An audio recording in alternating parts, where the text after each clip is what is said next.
Magandang umaga po sa bawat isa.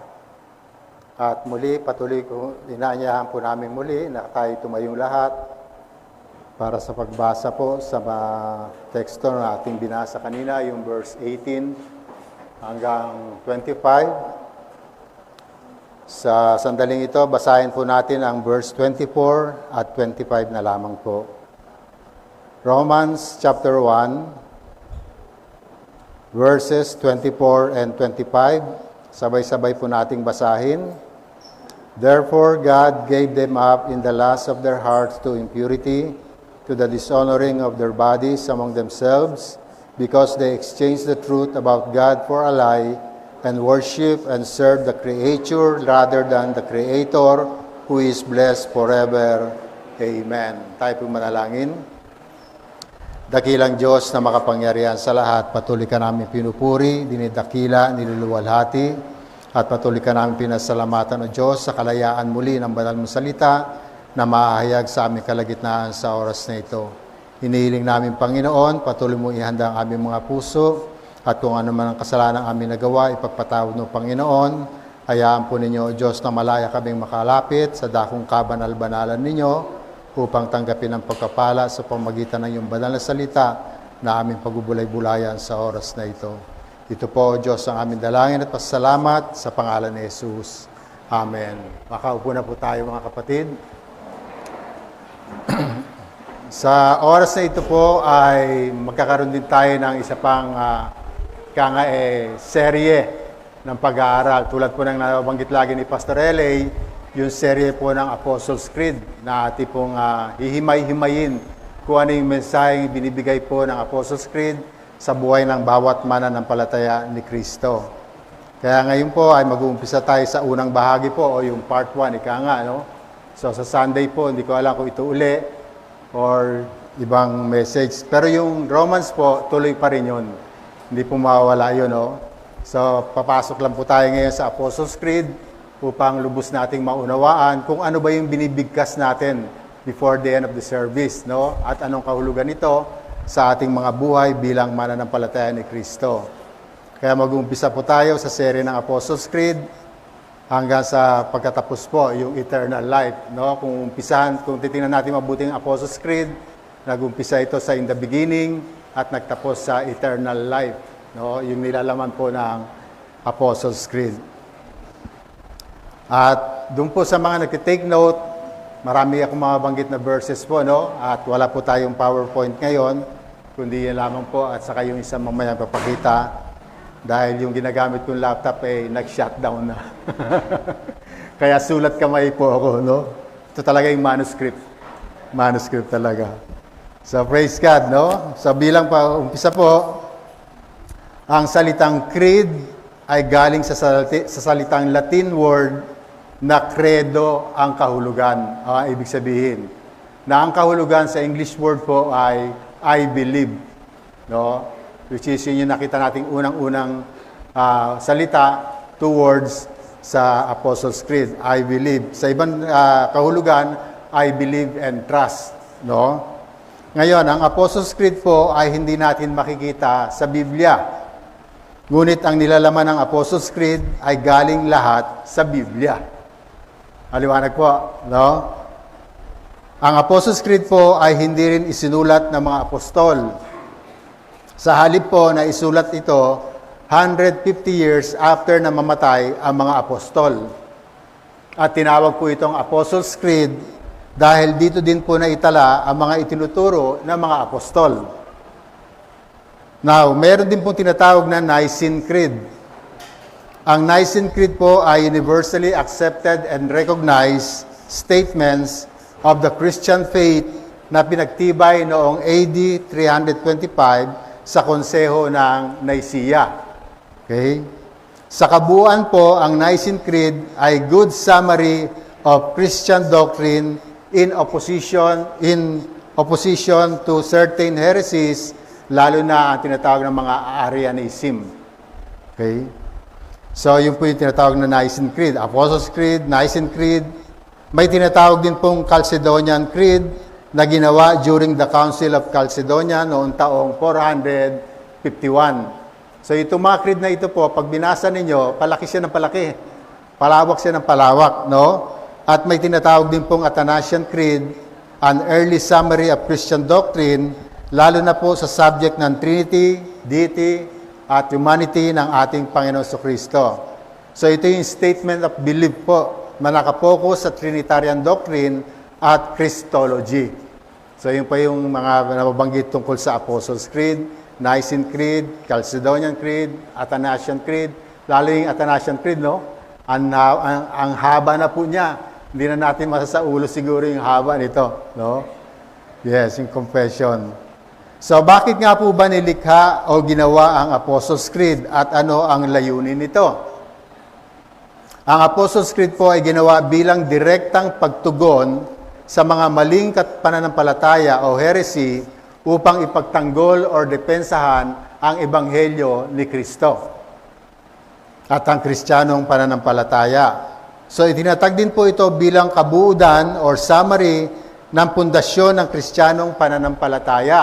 Bakit po? Upang protektahan ang mga tunay na mananampalataya mula sa mga maling doktrina. So alam natin na talagang marami pong maling doktrina na ngayon. No? Noon pa sa panahon pa ng mga apostol, hanggang sa panahon natin ngayon ay marami po ang mga maling doktrina. So ano naman po ang mahalagang punto ng Apostles' Creed? Ang Apostles' Creed po ay nagtataglay ng kaibuturan or buod ng Kristiyanong pananampalataya or paniniwala. O tinatawag na core of Christian belief. No? Kung ano ang pinaniniwalaan at kung ano ang kinikilala mula sa Biblia tungkol sa Diyos, tungkol sa Panginoon Kristo, tungkol sa virgin birth ni Mary, tungkol sa crucifixion, tungkol sa resurrection, tungkol sa Holy Spirit, tungkol sa second coming of Christ, at tungkol sa Holy Catholic Church. Pag sinabi pong Holy Catholic Church, yung Catholic po, again, papaliwanag lang uli natin ng kaunti, ibig sabihin po nito ay universal or global, no? Pangkalahatang iglesia ng ating Panginoon Kristo. Pag nilagyan po siya sa unahan ng salitang Roman Catholic, ibang usapan na po yun.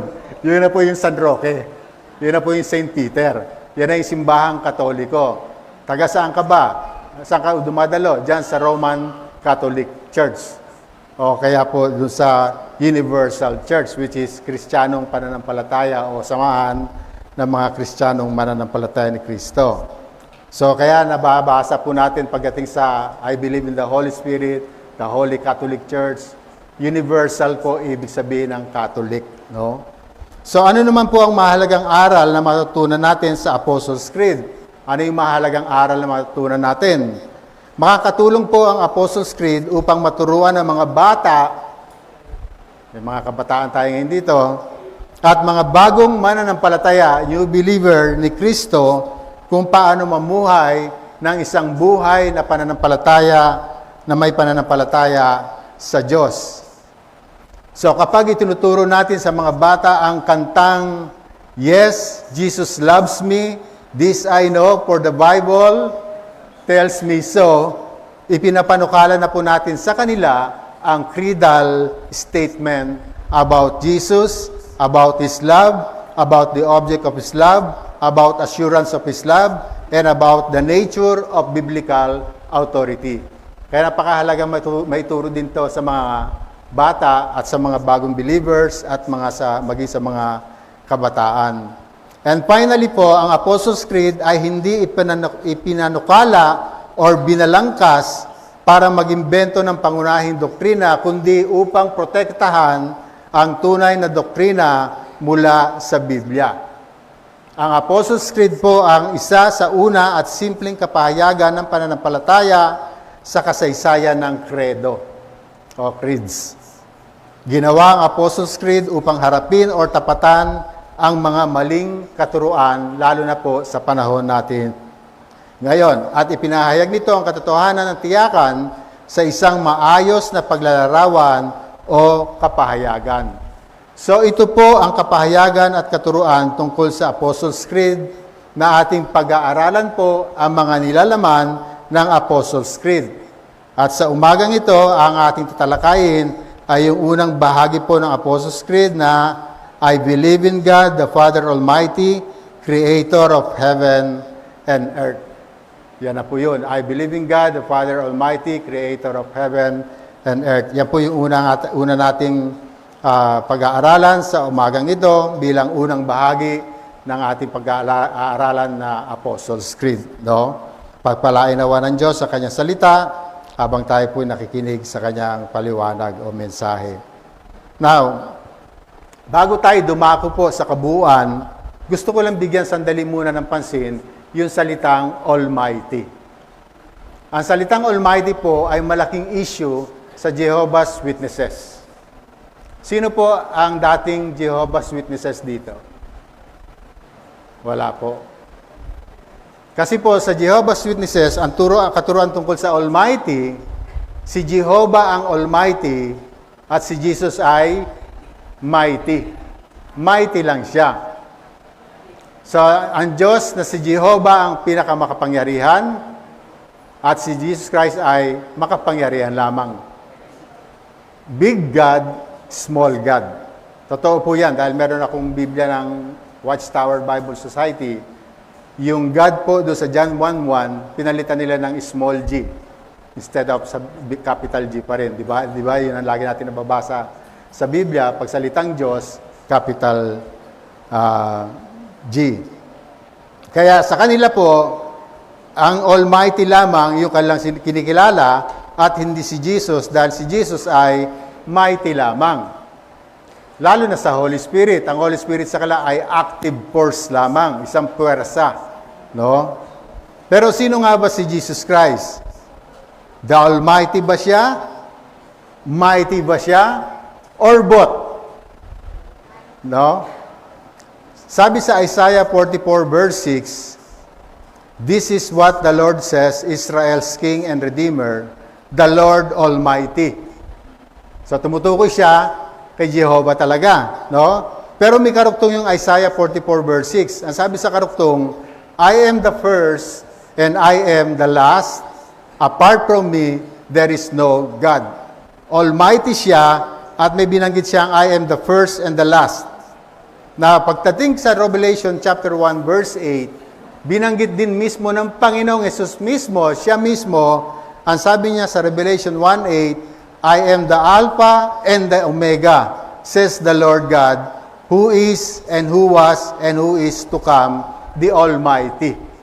Sa NIV translation, makikita natin salitang Almighty. Nakita natin sa Isaiah, Almighty. Sa Revelation 1:8, mismong Panginoon sa Kristo nagsabi, siya yung Almighty.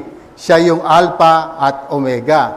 Revelation 1:17, sabi niya kay John, "Fear not, I am the first and the last." Ako ang simula at ang wakas. Kaya makikita rin natin sa ESV translation. Revelation 21 verse 6. 21 verse 6, sinabi uli ng Panginoong Yesus, "I am the Alpha and the Omega, the beginning and the end." So, kanina, the first and the last, o yung Alpha and Omega, the first and the last, the beginning and the end. Pagdating ng Revelation 22 verse 13, sinama niya na po yung tatlong ito. I am the Alpha and the Omega, the first and the last, the beginning and the end. So, ang tanong ngayon, Almighty ba siya or mighty? Almighty po siya, no? So, inano ko lang po talaga, sabi ko nga, papaliwanag ko ba ito? Pero yun ang conviction ka akin na maipaliwanag po. Dahil time will come, baka may ma-encounter kayo mga Jehovah's Witnesses, ito po yung binibigyan din nila. Na ang Diyos na si Jehovah lamang ang Diyos dahil siya ang Almighty. Pero sa nabasa natin, pinapakita dito at pinapakilala sa atin na ang Panginoon sa Kristo ay Almighty. So sa Tagalog version po, sa Tagalog translation ng Almighty is makapangyarihan. At ang mighty is makapangyarihan din. So pareho po siya, no? So yun po, yun ang explanation about my Almighty and mighty na mga teaching po ng Jehovah's Witnesses. So mag-start na po tayo sa ating Apostles' Creed.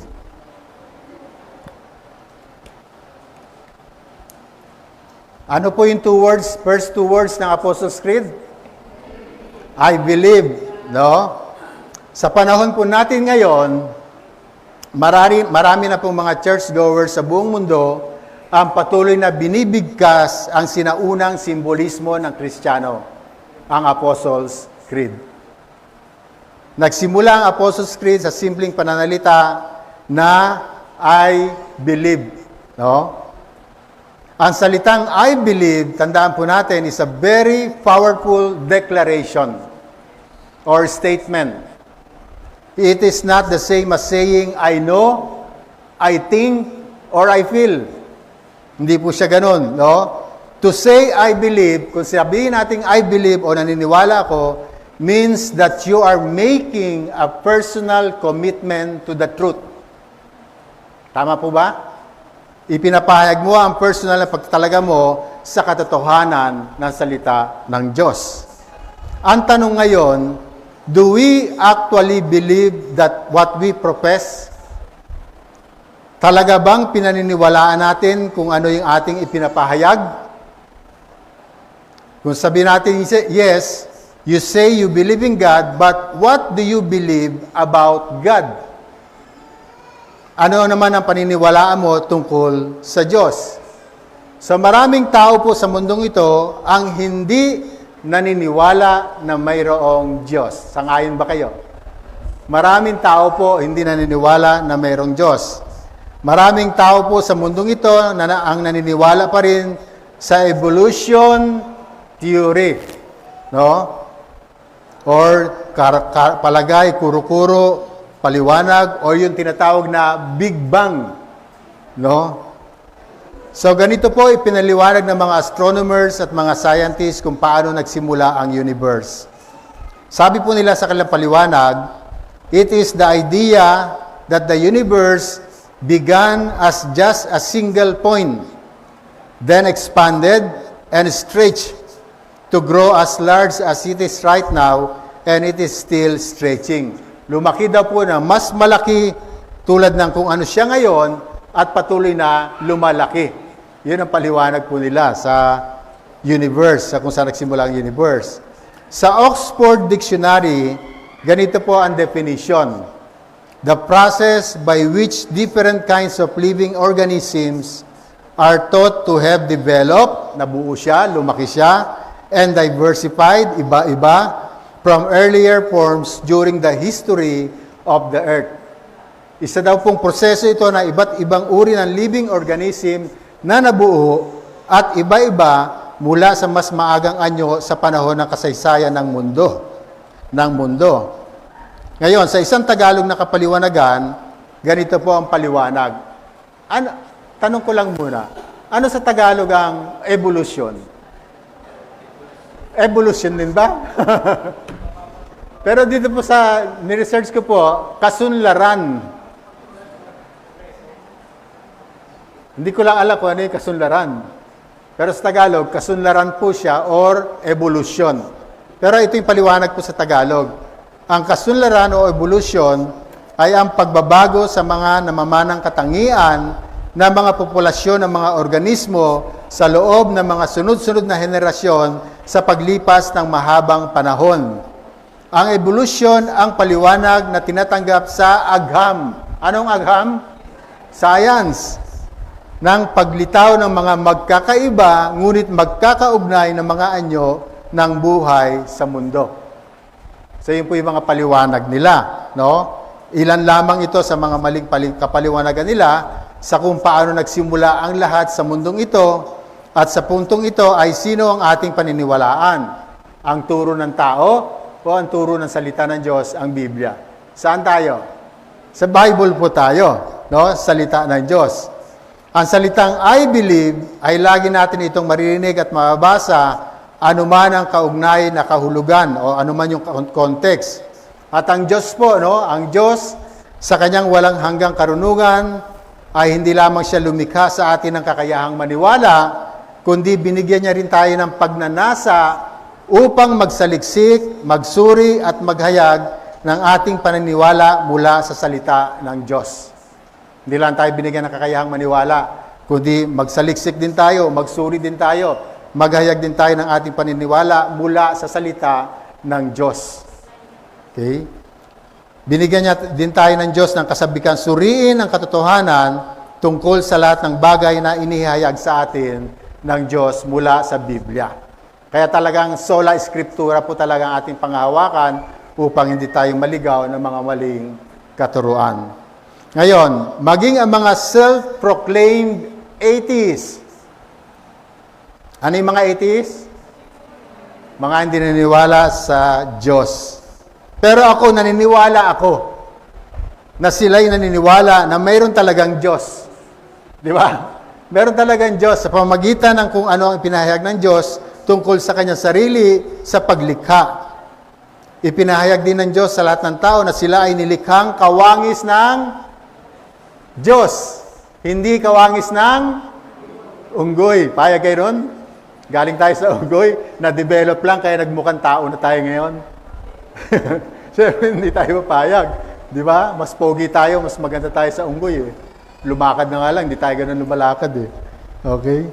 Kaya wala na tayong may dahilan pa, kundi paniwalaan natin na talagang may Diyos na pinakamakapangyarihan sa lahat na may likha ng langit at ng lupa. Okay? Again, ang mga so-called atheists ay alam nila na may Diyos. Alam nila na may Diyos. Pero ang totoo, kinamumuhian nila ang Diyos. Ang totoo, sinungaling sila sa pagkasabing walang Diyos. Bakit? Kasi tulad ng alam nating lahat, even demons, ano sabi? Believe God exists and nanginginig pa, nangangatal pa. Now, kung ang lahat ay naniniwalang may Diyos, ang tanong na dapat masagot ay, what do we believe about God? Anong pinaniniwalaan natin tungkol sa Diyos? Now, para masagot ang katanungang ito, kailangan natin tanggapin at ipahayag ang Apostles' Creed. So parang ganito po, nag-umpisa ang Apostles' Creed sa salitang I believe. I believe in God the Father Almighty, Creator of heaven and earth. I believe in Jesus Christ, God's only Son, our Lord. I believe He was conceived by the Holy Spirit. I believe He was born of the Virgin Mary. I believe He suffered under Pontius Pilate. I believe He was crucified, died, and was buried, and so on. Nakuha po natin? Kaya yung I believe na pangunahing salita po, yung first two words, napakahalaga po nito. Dahil sa Apostles' Creed, yung ating nire-recite, may unang word siya na pwede nating iduktong. I believe He ascended into heaven. I believe He is seated at the right hand of the Father. I believe He will come to judge the living and the dead. I believe in the Holy Spirit. I believe in the Holy Universal Church, the communion of saints, the forgiveness of sins, resurrection of body, and I believe in the life everlasting. Amen. So ito po yung talagang kasagutan o dapat nating ipinapahayag, hindi lamang yung unang first word na I believe in God the Father Almighty, created of heaven and earth. Lahat yan may naunang salita sa ating kaisipan na pinaniniwalaan ko ito, pinaniniwalaan ko ito, pinaniniwalaan ko ito. Ngayon, ang credo po ay kapahayagan na maglalarawan ng ating paniniwala o pananampalataya at hindi ang evolution. Sabi ni John MacArthur, evolution is an impossibility. Napaka-imposible ng evolution. Again, sino ang ating paniniwalaan? Ang turo ng tao o ang turo ng salita ng Diyos? Of course, ang salita ng Diyos ang ating panghahawakan. Ngayon, kung napaka-imposible po ang evolution, bakit patuloy pa rin tinatangkilik ng marami ang walang katotohanang teorya o palagay na ito? Bakit marami pa rin? Nag-usap nga kami ni Brother Daniel, si Kuya Kim yata, no? Evolutionist. Hindi naniniwala na may Diyos. No? Pero bakit tinatangkilik pa dito ng marami? So narito po ang ilang kasagutan sa tanong na ito. Ginagawa nilang evolution upang iwasan ang Diyos na pinakamakapangyarihan sa lahat. Upang iwasan.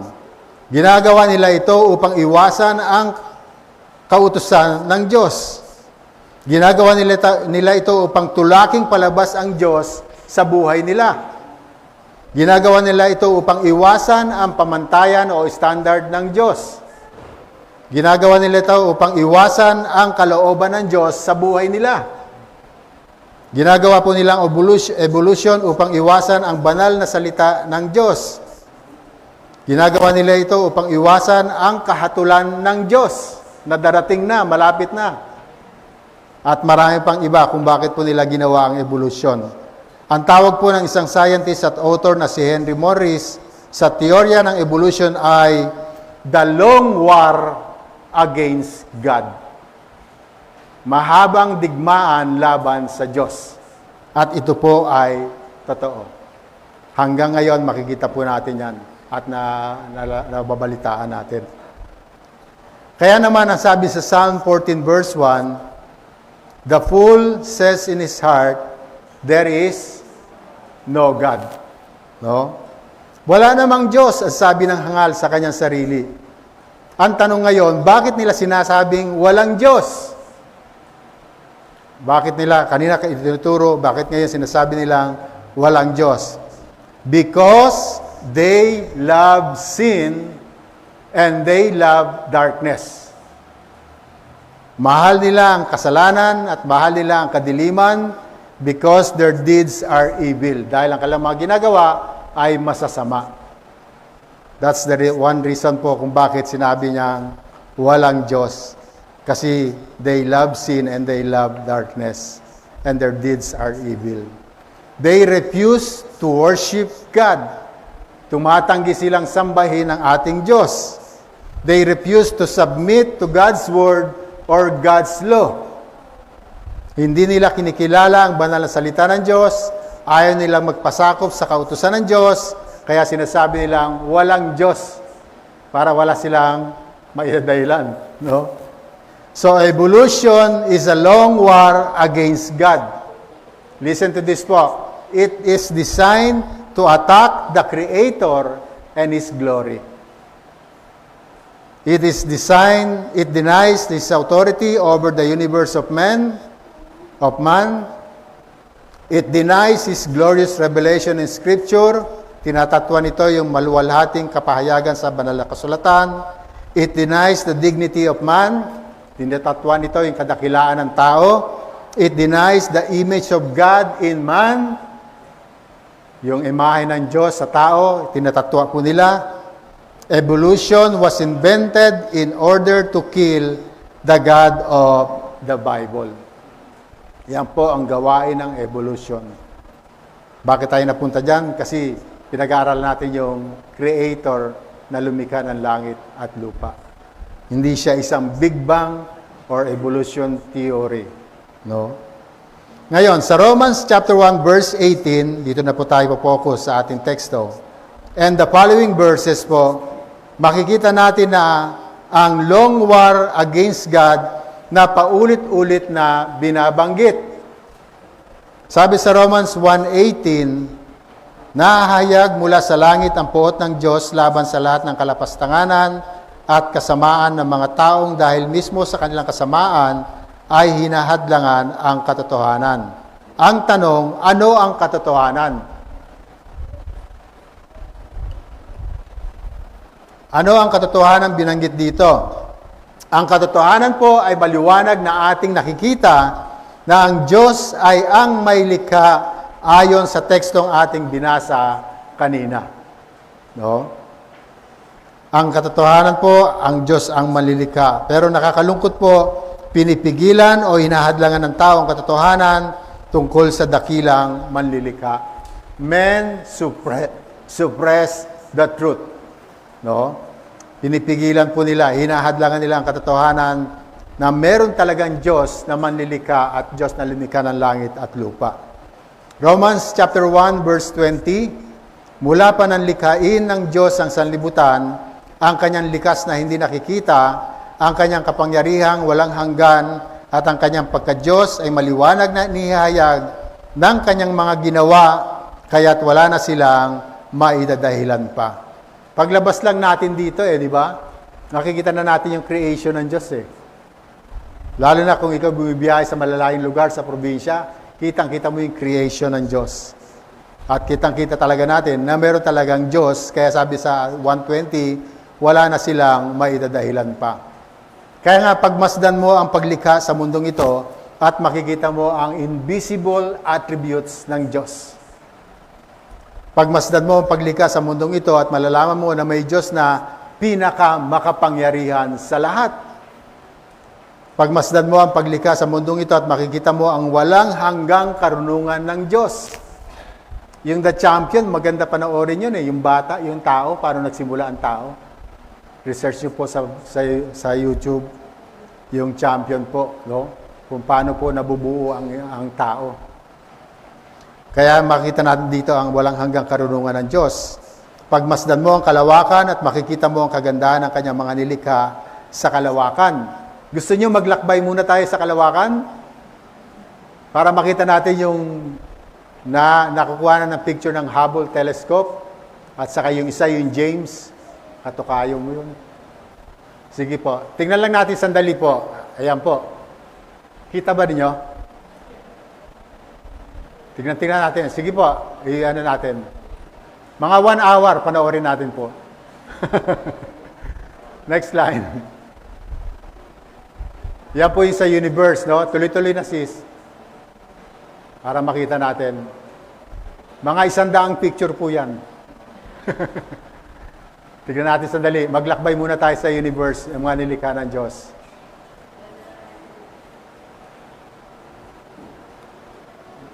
Mas maganda yata patayin itong ano. Yan. Mga ilang picture lang po yan. Yun.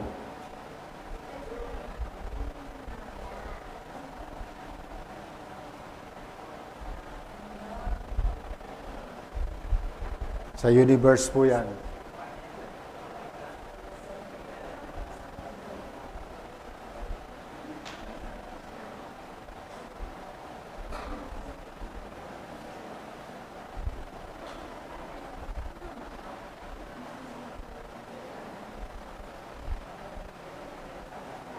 Puro galaxy po yan. Hindi po yan stars, no? Galaxy po yan.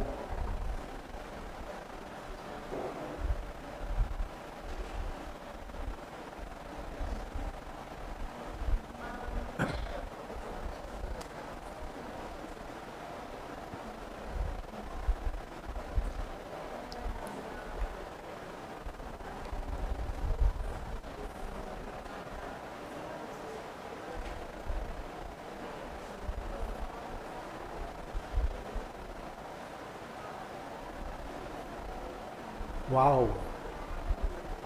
Yan, mga galaxies. No? Okay na? Ayan na, nakita na natin din yan kanina. No?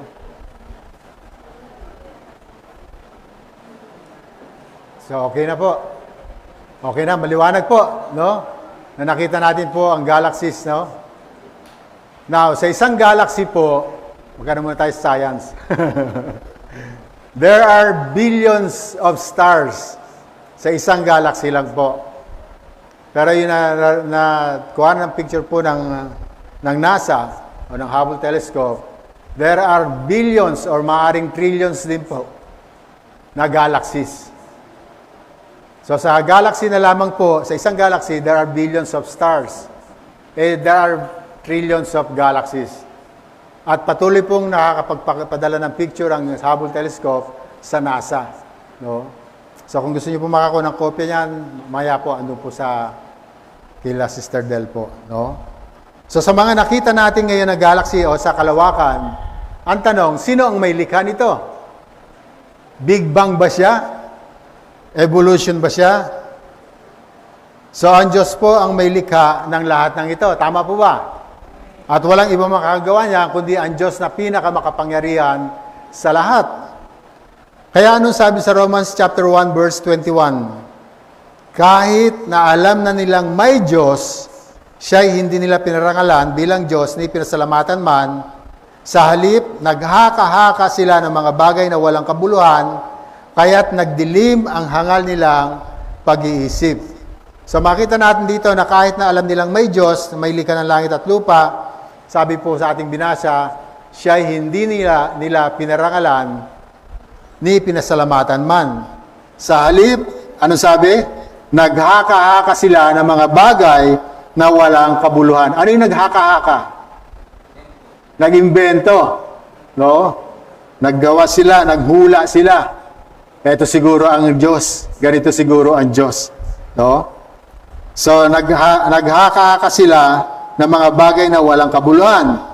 So, ano na nangyari sa kanila? Ang sabi sa ating tekstong binasa, nagdilim ang hangal nilang pag-iisip. Ipinahayag nila sa kanilang sarili na matalino sila at ang tawag nila dito ay karunungan, subalit ang tawag ng Diyos ay kahangalan. No? Bakit po? Kasi sabi sa Roma 1:23, tinalikuran nila ang kaluwalhatian ng Diyos na walang kamatayan at sinambay nila ay mga larawan ng mga taong may kamatayan, ng mga ibon, ng mga hayop na may 4 na paa, at ng mga hayop na gumagapang. So dito na yung mga papasok na yung mga ribulto, larawan, imahe, pinalit po nila ang kaluwalhatian ng ating Diyos. So dito po sa verse 23 makikita natin, literal na ninanakaw po nila ang kaluwalhatian ng Diyos. Tinalikuran nila ang walang hanggang Diyos, tinalikuran nila ang walang kamatayang Diyos, at tinalikuran nila ang Diyos na mas malaki pa sa kanyang mga nilikha. At sa kinilalagyan ng Diyos, doon sa God's place, in God's place, pinalitan nila ito ng mga imahe sa anyo ng mga taong may kamatayan, ng mga ibon, ng mga hayop na may 4 na paa, at mga hayop na gumagapang. Kaya sa India, nakakalungkot, no? Sinasamba nila ang lahat ng uri ng hayop. May nakasama ako sa Saudi, Hinduism siya. Talagang sinabi niya sa akin, yung baka, sacred sa kanila. Sabi ko naman sa amin yung baka, corn beef. Paris. Bulalo. No? Pero sinasyaran na po siya. Sinayaran din namin ng salita ng Diyos. Lahat po, maraming mga bansa sumasamba sa mga hayop na may 4 na paa, 2 paa, o lahat ng uri ng hayop, lalo na sa mga unggoy, no? Sa India. So, ito yung mga hayop na may 4 na paa, mga hayop na gumagapang. Isipin niyo pati yung ahas po, no? May nabasa rin akong article, pinag-awayan po sa isang bakuran, may puno, dumadaan yung mga Hinduism, mga Hindus. Nakita nila may ahas po doon sa puno, sinamba na nila. Yung may-ari ng bahay, hindi Hindu. Ibang pananampalataya siya. So, ginawa po kasi nitong mga taong nakakita ng ahas, ginawa nila ng bakod at sinamba nila yung ahas na nakita doon sa puno. So, sinamba nila ang nilikha sa halip na ang manlilikha ang dapat sambahin at papurihan. So, pinalitan nila ang katotohanan tungkol sa Diyos at naniwala sila sa kasinungalingan. So, yan po ang ginagawa ng mga evolutionists. Literal po silang naniniwala na ang creator ay ang creator. O yung creation ay ang creator. Hindi po. Sabi sa verse 25, Romans 1:25, tinalikdan nila ang katotohanan tungkol sa Diyos at pinalitan ng kasinungalingan. Sinamba nila at pinaglingkuran ang nilalang sa halip na ang lumalang na siyang dapat papurihan magpakailanman. At kitang-kita natin ito sa Roman Catholicism na ang pinasamba ay mga larawan, imahe tribulto, mga imahe na mayroong kamatayan, mga taong may kamatayan, pinalitan nila ng kasinungalingan, sinamba at pinaglingkuran ang nilalang sa halip na ang lumalang na siyang dapat papurihan magpakailanman. Amen. So ano na uli ang nangyari? Romans 1:24, kaya't hinayaan na sila ng Diyos sa kanilang maruruming pita. Sabi sa verse 24. Sabi sa verse 26, dahil dito'y hinayaan sila ng Diyos sa mahahalay na pita. Maruruming pita, mahahalay na pita. Romans 1:28, sapagkat ayaw nilang kumilala sa Diyos, hinayaan sila ng Diyos sa kanilang pag-iisip at sa mga ditumpak na asal. God gave them up to sexual sin, homosexuality, and every other kind of sin na makikita natin sa verses 28 hanggang 32 ng Romans chapter 1. So that's the real story of where evolution comes from. It is part of the long war against God. Patuloy at patuloy itong kinakalaban ang Diyos at ang salita ng Diyos. At ito ang dapat natin ipagtanggol po sa mga taong hindi naniniwala na mayroong Diyos, sa mga taong hindi naniniwala na may likha ng langit at lupa. Sa Bible naman po, on the other hand, ay maliwanag at paulit-ulit na ipinapahayag that God is the creator of everything. Tama po ba? God is the creator of everything. Ano sabi sa Genesis 1:1?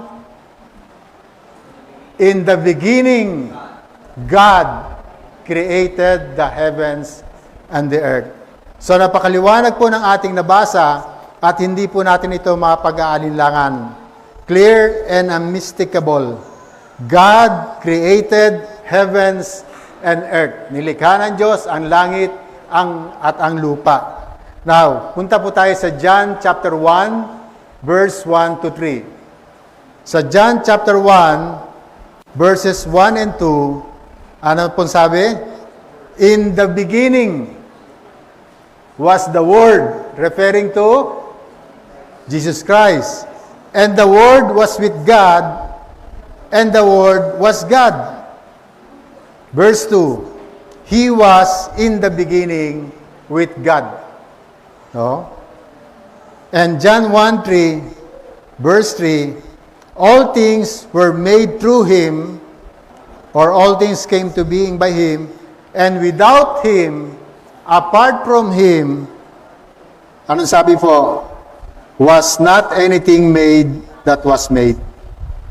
So makikita po natin ang pagka-Diyos dito ni ating Panginoon Kristo, na siyang may likha ng langit at lupa. Sabi sa Tagalog, sa pamamagitan niya, yung Creator o ng ating Panginoon Kristo, sa pamamagitan niya, nilikha ang lahat ng bagay at walang anumang nalikha nang hindi sa pamamagitan niya.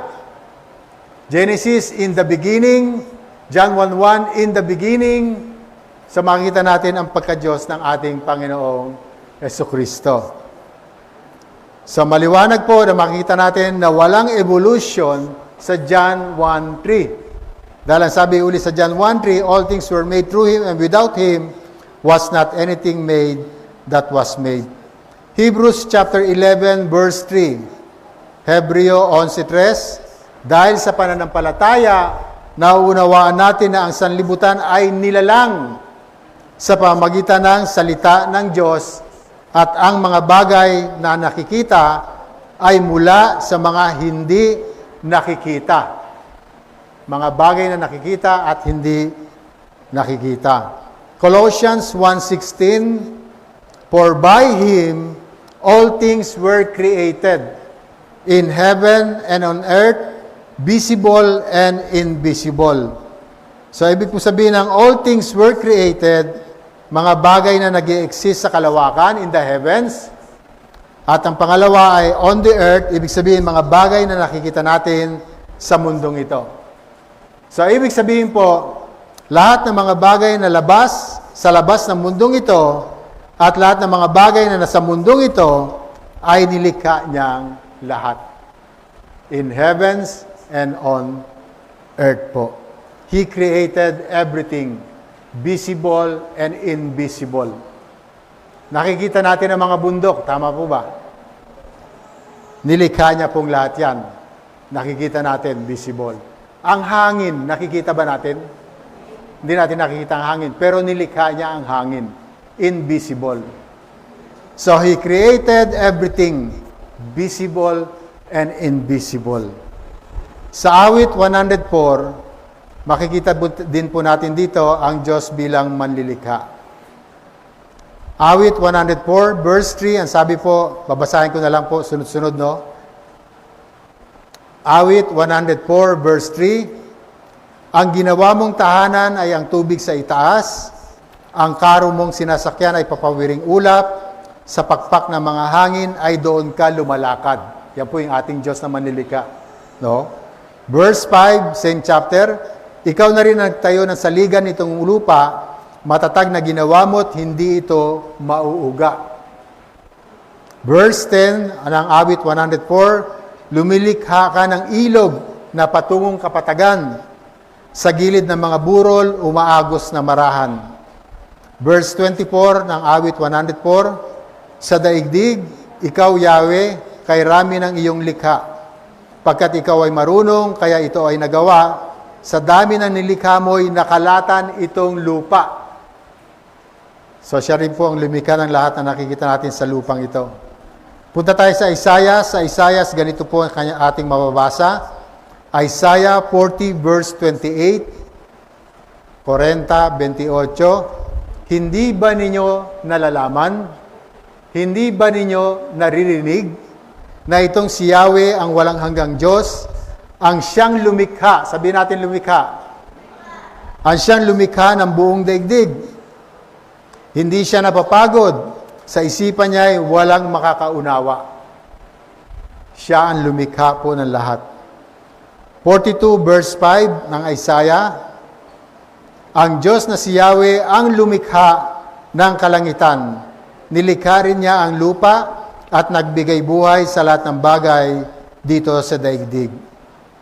Isaiah 45 verse 7, ako ang lumikha ng dilim at liwanag, ako ang nagpapahintulot ng kaginhawaan at kapahamakan, akong si Yahweh ang nagpapasya ng lahat ng ito. Dito pa lang sa binabasa natin, maa-amaze na tayo sa kadakilaan at kapangyarihan ng Diyos. Tama po ba? No? Sabi sa Isaiah 45 verse 12, ako ang lumikha ng buong daigdig, pati mga tao'y doon tumatahan. Maging ang kalangitan, ako ang nagladlad, ako ang may kapangyarihan sa araw, buwan at mga bituin. Pati yung ating nakikita kanina po sa PowerPoint. Verse 18, same chapter. Si Yahweh ang lumikha ng kalangitan, siya rin ang lumikha ng daigdig. Siya ang may sabing, ako si Yahweh at wala nang iba pang Diyos. Kaya kung sino man po yung nagdududa pa rito na walang Diyos, eto na yung katibayan. Ito na yung proof na from the beginning ay meron talagang Diyos na manlilikha. And last chapter, 5, Pahayag chapter 4 verse 11. Ang sabi sa Revelation chapter 4 verse 11, aming Panginoon at Diyos, karapat-dapat kang tumanggap ng papuri, karangalan at kapangyarihan sapagkat ikaw ang lumalang ng lahat ng bagay at ayon sa iyong kagustuhan, sila'y nilalag mo at pinapanatili. So, sa mga nakita at nabasa nating mga talata sa Biblia, maliwanag po na mayroon talagang Diyos na pinakamakapangyarihan sa lahat na may lalang ng langit at ng lupa. Mayroon talagang Diyos na dapat nating paniwalaan. At mayroon talagang Diyos na hahatol sa lahat ng kanyang mga nilalang. Sa langit, sa lupa, sa ilalim ng lupa, at sa ilalim ng dagat. Haharap at haharap ang lahat ng kanyang nilalang sa kanyang hukuman upang hatulan ang lahat ng kanyang mga nilalang. Pero salamat sa Diyos dahil hindi lamang po tayo mayroong Diyos na manlilikha, kundi mayroon din tayong Diyos na tagapagligtas. Creator and Redeemer. Ito po yung good news. No? Sa Pahayag 14, 6 hanggang 7, ganito po ang sabi sa Revelation 14 verses 6 to 7. Nakita ko rin ang isa pang anghel na lumilipad sa kalawakan. Dala ang walang katapusang magandang balita. Dala ang eternal gospel upang ipahayag sa mga tao sa lupa, sa lahat ng bansa, lahi, wika at bayan.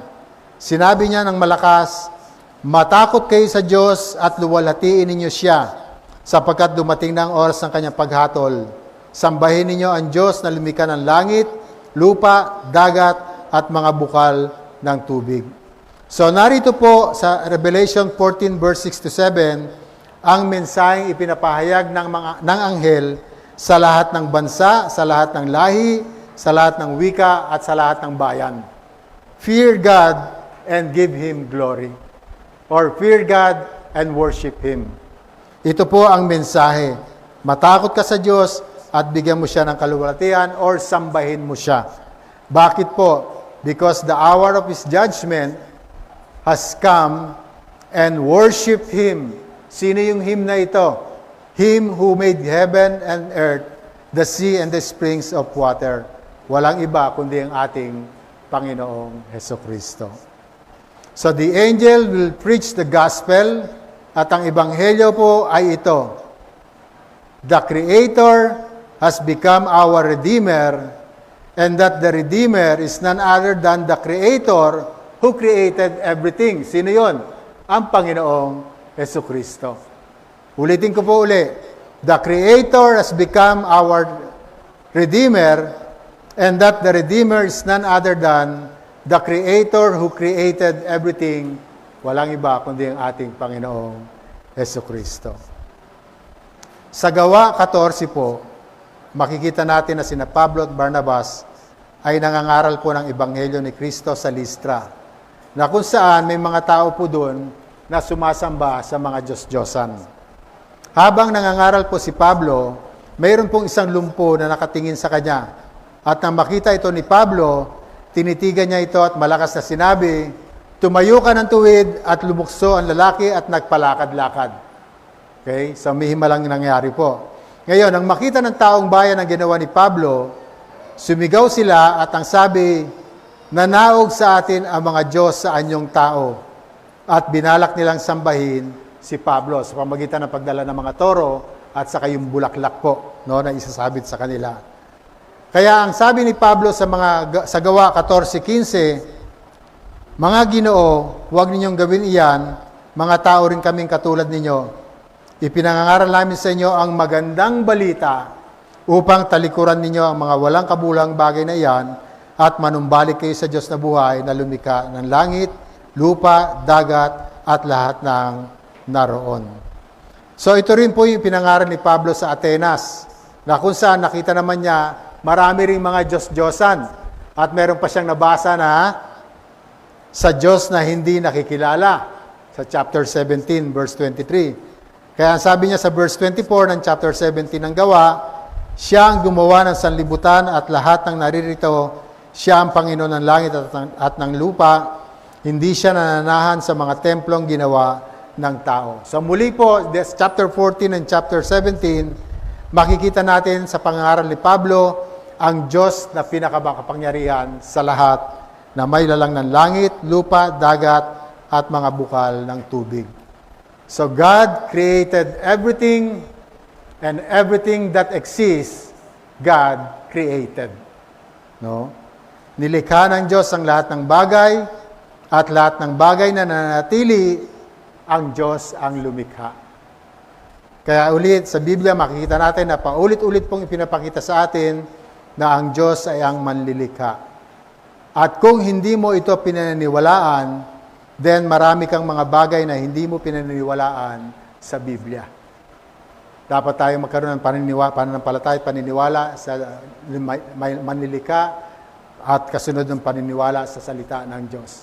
Pero kung hindi natin pinaniniwalaan ang manlilikha, hindi rin natin paniniwalaan ang Diyos ng Biblia. So, paniwalaan mo kapatid ang Biblia at magkakaroon ka ng buhay na walang hanggan sa pamagitan ng pananampalataya sa ating Panginoong Jesucristo. So, sa ating pagtatapos po, bilang hamon, sa mga sandaling ito, dalahin ko na paniwalaan mo ang Diyos na may likha ng langit at lupa. Believe in the Lord. Panampalatayanan mo ang Panginoong Jesucristo bilang Diyos na nagkatawang tao upang ikaw at ako'y maligtas mula sa kahatulan ng Diyos. Panampalatayanan mo na si Jesus ay hindi lamang manlilikha, kundi tagapagligtas din ng ating kaluluwa. Again, sabi po sa Isaiah 40 verse 28, "Have you not known? Have you not heard? The Lord is the everlasting God, the creator of the ends of the earth. He does not faint or grow weary. His understanding is unsearchable." Hindi ba ninyo nalalaman, hindi ba ninyo naririnig na itong si Yahweh, ang walang hanggang Diyos, ang lumikha ng buong daigdig? Hindi siya napapagod, sa isipan niya ay walang makakaunawa. So purihin po ang Diyos sa kanyang salita, na nawa ito ay nagbigay muli sa atin ng malalim na kaunawaan at kaalaman tungkol sa Apostles' Creed na ating binibigkas. Ngayon po ay magkakaroon ito ng malalim na kahulugan sa buhay natin kung bakit natin nire-recite po or bago tayo mag-closing prayer o benediction ay binibigkas natin ang Apostles' Creed. Napakahalagang maunawaan po natin ang nilalaman ng Apostles' Creed dahil yun po yung nilalaman sa Biblia para lalong tumatagpo ang ating pananampalataya. So tayo tumayong lahat mga kapatid at umawit po tayo ng hymno bago tayo mag-pray ulit.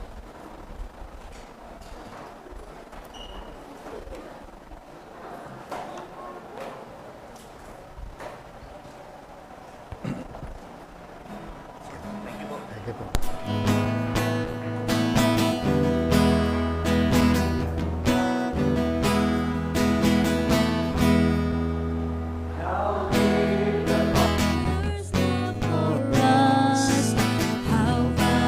Beyond all measure, that He would give His only Son to make us His treasure.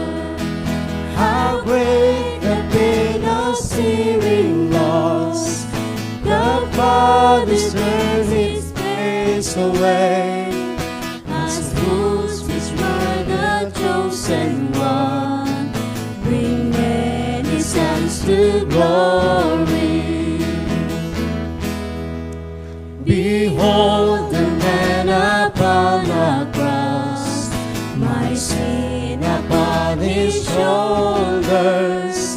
Ashamed I hear my mocking voice call out among the scoffers. It was my sin that held Him there until it was accomplished. His dying breath has brought me life.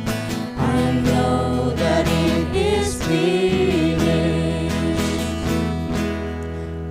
I will not boast in anything, no gifts, no power, no wisdom, but I will boast in Jesus Christ, His death and resurrection. Why should I gain from His rewards? I cannot give an answer, but this I know with all my heart: His wounds have saved my ransom. Why should I gain from His rewards? I cannot give an answer, but this I know with all my heart: His wounds have paid my ransom.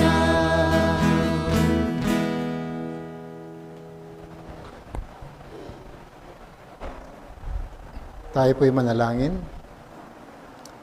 Dakilang Diyos, maraming salamat muli, Amang Banal, sa katotohanan ng banal mo salita na muli nahayag sa aming kalagitnaan. Salamat po sa kapahayagan, Panginoon, tunay na kayo ang aming dakilang manlilikha. Kayo ang nag-iisang Diyos na pinakamakapangyarihan sa lahat at walang ibang Diyos maliban sa iyo lamang, Panginoon. Kayo rin po ang Diyos na sumasa lahat at Diyos na nakakaalam ng lahat ng bagay.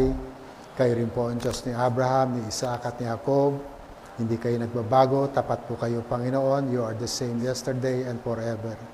Nawa sa mensaheng nahayag sa aming buhay, Panginoon, at ulit itong tumingo sa aming puso at lumago po ito, magbunga, Panginoon, at maging kagamit-gamit ang bawat isa na maipahayag ang banal mo salita ng buong katotohanan, walang labis, walang kulang, at walang pagkutwist, Panginoon. Kaya, O Diyos, muli, salamat sa pagkapala mo sa bawat sa amin. Salamat at muli mong ipinahayag ang iyong kadakilaan sa aming mga buhay. Wala kaming maibabalik sa iyo, O Diyos, kundi ang pinakamataas na papuri, pagsambat, pasasalamat. At ang lahat po ng ito ay aming dalangin sa pangalan ni Jesus. Lahat po tayo magsabi ng Amen, Amen. God bless po. Pagpalain kayo ng ating Panginoon.